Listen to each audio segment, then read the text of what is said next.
Good morning and welcome to another video. It's not exactly the nicest of weather outside, so in this one I'm going to talk about something that is really underrated when it comes to shooting things in London, and that is the vast underground stations and platforms and all this sort of stuff. There's a hell of a lot to photograph, and it's a must-do if you photograph in London, especially when the weather's like this. So we're going to start and just go around different stations and talk about why they're great. Everything's different in each station. Some stations are old, some are really new and modern. And we're going to start off with Baker Street, which is one of the oldest stations, and platform 5 especially of the Hammersmith and City line. So we'll go there, take some photos, and you'll see why it's such a photogenic spot. And then probably King's Cross from there, which is where I am at the minute, so we're going to be coming back on ourselves and hopefully get out of this rain for a bit.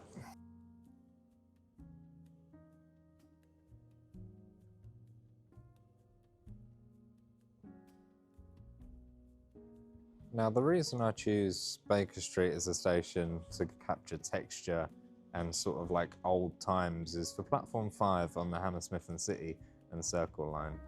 You can see the whole other side of the platform is really old, murky, and really cool looking to capture people. As that lady's sitting there, for example, she's being lit from above with the Baker Street sign in the middle.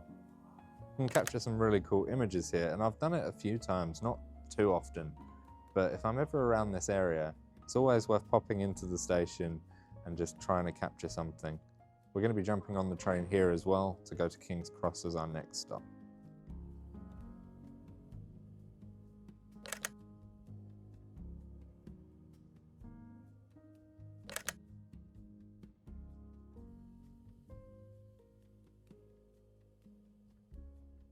So now we're back on ourselves at King's Cross, and it is one of the biggest stations that I'm going to be covering in this video. And that means it's the most versatile as well. Hell of a lot of geometry in the main bit from the underground leading up to King's Cross Station, and it's a national station as well, so you can get to pretty much anywhere from it. So tons of various different people, tons of subjects, a load of geometry, which I'll show you in a second. And yeah, just a huge variety of different shots that you can capture. From here as well, you can get to the underground, and there's a nice light tunnel, which I'll also show you in this video. But yeah, a good thing to come to, especially if you're trying to connect to somewhere else from here. So inside of King's Cross Station itself, you have this geometric shape all across the ceiling and the bridge that leads to some of the platforms. And as people walk across it, you can silhouette people from the windows that are on the ceiling, and creates a really cool shot. Take this person just about to walk across, for example, on his own.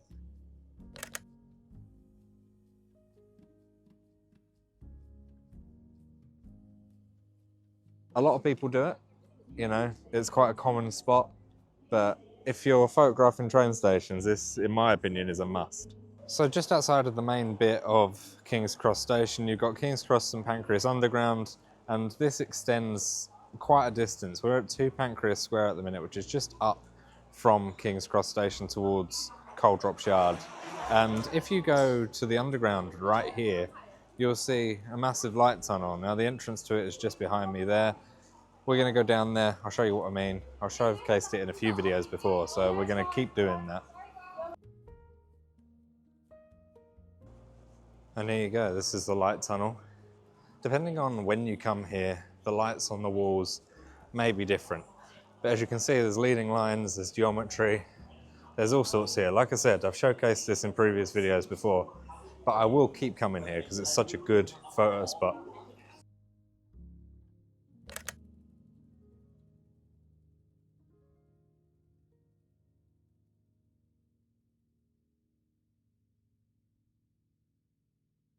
I spent some time out in the rain trying to capture things around King's Cross Station, and didn't go too well. I got some things, but not anything major. But for the main part, King's Cross is very geometric, very modern. There's a lot in there, so you can get a lot of different shots relating to the geometric patterns and stuff like that. Next up, we're going to go along the Bakerloo line. Now, the reason I choose the Bakerloo line over other lines is because Things like the Jubilee, things like the District, they're all very similar in terms of look and feel on the stations and on the trains. But for the most part, in the Bakerloo line, it's very retro style. So if you're wanting to capture sort of the retro look of London, the Bakerloo line's really good for that. So you'll see what I mean when we get into King's Cross again and jump on the Bakerloo line.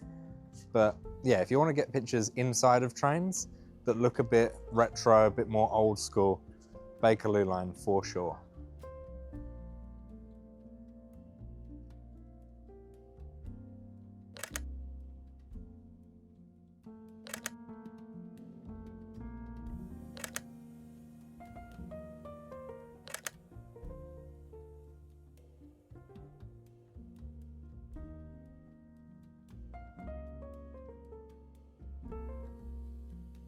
So, just come out of that Bakerloo line. Capturing them old school trains could well be your thing, especially if you're not used to photographing it as something quite different and unique.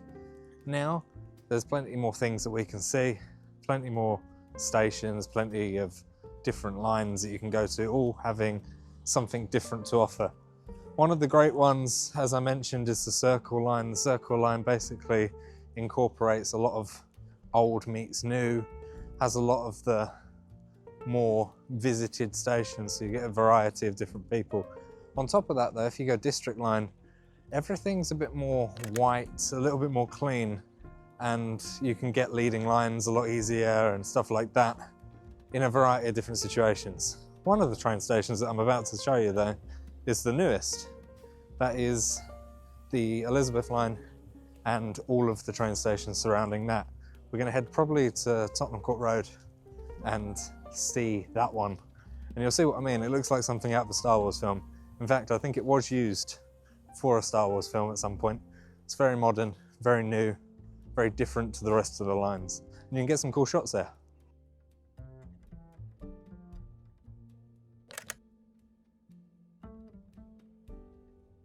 So here we are at the Elizabeth line, and as you can see, just a little bit different to other train stations. It's the newest train stations in London. This is Tottenham Court Road specifically, but they all have a standardized theme. These large tunnels, concrete all around. It's quite nice. Again, you can get your minimalist shots here. When people are walking through, you can capture just like solo subjects walking around, use the lines in the walls as leading lines. It's quite interesting. And then you've got the platforms themselves, which are just white all over.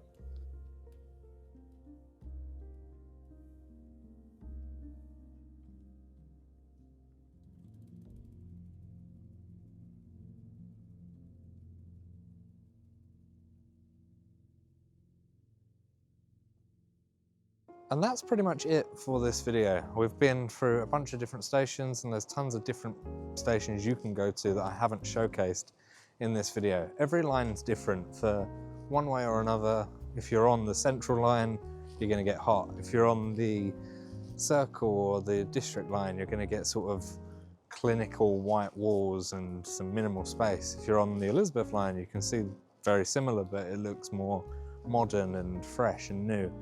All of these different lines that you can go to, and hopefully you can get some good photos. I've got a few, haven't been taking too many photos, I've just been wandering from place to place, but for the most part, it's been good. Thank you so much for watching this week's video. Let me know if there's any other stations that you want to see in the future. I go to Canary Wharf a lot, and I always showcase that station for the grand entranceway. It's a very photographed spot. It looks like this if you're taking the right photos of it. And yeah, there's tons more like it. So let me know what your favorite is, and if you want to see more of these types of videos in the future. Thank you so much for watching. See you next week. Bye-bye.